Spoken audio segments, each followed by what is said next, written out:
सब कुछ उस होटल में चेक इन करने से शुरू हुआ। होटल की लॉबी अपने मध्यम प्रकाश और भव्य सजावट के साथ समय में जमी हुई लगती थी।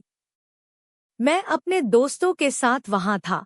हम चारों का एक करीबी समूह, जैसन, मार्क, क्रिस और मैं। हम एक शादी में शामिल होने के लिए यात्रा कर रहे थे और लंबे ड्राइव के बाद नरम बिस्तरों और रूम सर्विस के वादे का दृश्य स्वर्ग जैसा लग रहा था। फ्रंट डेस्क क्लर्क, एक वृद्ध व्यक्ति अपने विचित्र मुस्कान के साथ, ने हमें 2 की कार्ड दिए। जैसन और मैं एक कमरे में रह रहे थे और मार्क और क्रिस दूसरे में। क्लर्क के अंतिम शब्द, अगर आपको कुछ चाहिए हो तो कॉल करें और सुरक्षित रहें। उसकी आवाज का अंतिम भाग एक अजीब तरीके से गूंजा, जिसने मेरी त्वचा पर सिहरन पैदा कर दी, लेकिन मैंने इसे नजरअंदाज कर दिया। मैंने सोचा, पुराने होटल हमेशा कुछ अलग होते हैं। हमारा कमरा 3री मंजिल पर था। जब मैंने दरवाजा खोला तो एक हल्की सुगंध, जैसे लिली की, मेरी नाक से टकराई। कमरा खुद साधारण लेकिन आरामदायक था। 2 क्वीन बेड, एक टीवी और एक खिड़की जो पार्किंग लॉट की ओर खुलती थी। जैसन ने अपना बैग नजदीकी बिस्तर पर फेंका और लेट गया। यार, मैं थक गया हूं, उसने कहा। मैंने सिर हिलाया, लेकिन कुछ अजीब लग रहा था। मुझे समझ नहीं आ रहा था कि क्या था। यह कमरे के बारे में नहीं था, बल्कि वातावरण, भारी, दबावपूर्ण, जैसे कोई हमें देख रहा हो। मैंने इसे थकान समझकर झटक दिया और जैसन के साथ सामान खोलने में जुट गया। सेटल होने के बाद हमने मार्क और क्रिस के कमरे में मिलने का फैसला किया। उनका कमरा हमारे जैसा ही था, फिर भी कुछ ठंडा महसूस हुआ। हमने हंसी मजाक किया और तय किया कि हमें शहर का पता लगाना चाहिए या होटल में ही रहना चाहिए। अंततः हमने देर रात स्नैक लेने बाहर जाने का निर्णय लिया। जब हम वापस आए तो मैंने और जैसन ने देखा कि हमारे कमरे का दरवाजा थोड़ा खुला हुआ था। मैं रुक गया, मेरा दिल तेजी से धड़कने लगा। क्या तुमने इसे खुला छोड़ा था? मैंने जैसन से पूछा। उसने अपना सिर हिलाया, उसकी शक्ल गंभीर हो गई। सावधानीपूर्वक मैंने दरवाजा धक्का दिया, उम्मीद करते हुए। मुझे नहीं पता, कुछ। लेकिन कमरा वैसा ही था जैसा हमने छोड़ा था। बैग वैसे ही रखे थे, बिस्तर वैसे ही बिछे थे। मैंने बाथरूम और अलमारी चेक की, कुछ नहीं। जैसन ने नर्वस होकर हंसते हुए कहा, शायद हवा या कुछ और होगा, लेकिन उसकी आवाज कांप रही थी। अगले दिन चीजें और अजीब होने लगी। जैसन ने बताया कि उसने रात के बीच में हमारे दरवाजे के बाहर कदमों की आवाज सुनी, लेकिन जब उसने देखा तो गलियारा खाली था। नाश्ते के दौरान मार्क ने कहा कि किसी ने उनके दरवाजे पर रात 3 बजे दस्तक दी, लेकिन जब तक उसने जवाब दिया, वह भाग गए। यह मजाक जैसा लगा, लेकिन हम नहीं समझ पाए कि कौन ऐसा करेगा। 3री रात तक बेचैनी महसूस की जा सकती थी। हमने जांच करने का फैसला किया। मार्क ने सुझाव दिया कि हमें होटल का इतिहास पता करना चाहिए, इसलिए हमने फ्रंट डेस्क क्लर्क से बात की। हमारे सवालों पर उसका चेहरा गहरा हो गया। यह जगह दशकों से यहाँ है, उसने अस्पष्टता से कहा। जब हमने जोर दिया तो उसने माना कि यहाँ घटनाएं हुई थी। मेहमान गायब हुए, अजीब आवाजें, दरवाजे खुद ब खुद खुल जाते। उसने उन्हें शहरी कथाओं के रूप में खारिज कर दिया, लेकिन हमारी आंखों से नजरें नहीं मिलाईं।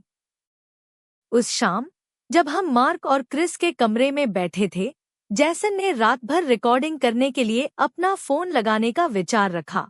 के लिए कि कुछ बस होता यह है, देखने। उसने कहा।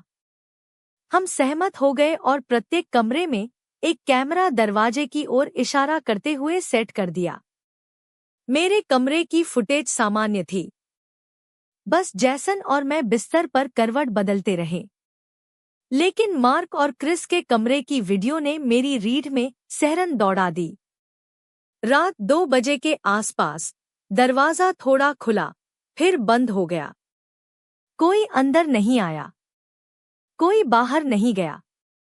हम डर गए थे लेकिन खोज जारी रखने का फैसला किया। तभी मार्क का व्यवहार बदलने लगा। वह अजीब, अलग लगने लगा, बेचैन, संदिग्ध। उसने नजरें मिलाने से बचना शुरू कर दिया और मुश्किल से बात की। एक रात मैंने उसे गलियारे में खुद से बड़बड़ाते हुए पकड़ा।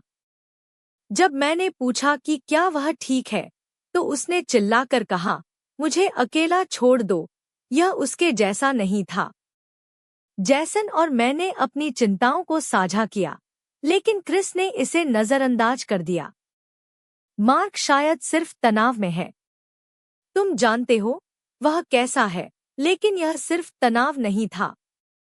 मुझे यह अंदर तक महसूस हो रहा था। उस होटल की अंतिम रात अराजक थी। हमने मार्क और क्रिस के कमरे से हंगामा सुना और वहां भागे। दरवाजा बंद था और क्रिस चिल्ला रहा था। जैसन और मैंने दरवाजे पर जोर से धक्का मारा, जब तक कि वह खुल नहीं गया। अंदर क्रिस फर्श पर पड़ा था, अपनी बाह पकड़ते हुए, जिससे खून बह रहा था। मार्क उसके ऊपर खड़ा था, हाथ में टूटी हुई कांच की बोतल, उसकी आंखें पागलपन से भरी हुई। तुम क्या कर रहे हो? जैसन ने चिल्लाया। मार्क से बोतल छीनकर उसे फेंक दिया। क्रिस रो रहा था, यह वह नहीं है, यह वह नहीं है। तुम्हारा क्या मतलब है? मैंने पूछा, तौलिया से खून रोकने की कोशिश करते हुए। क्रिस ने मार्क की ओर इशारा किया। यह मार्क नहीं है, यह कोई और है, कुछ और। मार्क ने धीमी और सर्द हंसी हंसते हुए कहा। तुम मेरी सोच से ज्यादा होशियार हो, उसने कहा, उसकी आवाज अजीब थी, जैसे यह उसकी नहीं थी। जैसन और मैंने डर के मारे एक दूसरे की ओर देखा। तुम कौन हो? मैंने पूछा। मार्क, या जो भी वह था, मुस्कुराया। तुम कभी नहीं जानोगे। और फिर उसने जैसन पर हमला किया। जो हुआ वह धुंधला था। हमने लड़ाई की, फर्नीचर पलट गए, कांच टूट गया।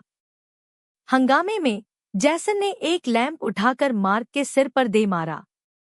वह गिर गया, उसके नीचे खून का तालाब बन गया। मैंने नाड़ी चेक की, कुछ नहीं। हम वहीं खड़े थे, हांफते हुए, कमरा बिखरा हुआ था। क्रिस ने फुसफुसाते हुए कहा, हमें पुलिस को बुलाना होगा।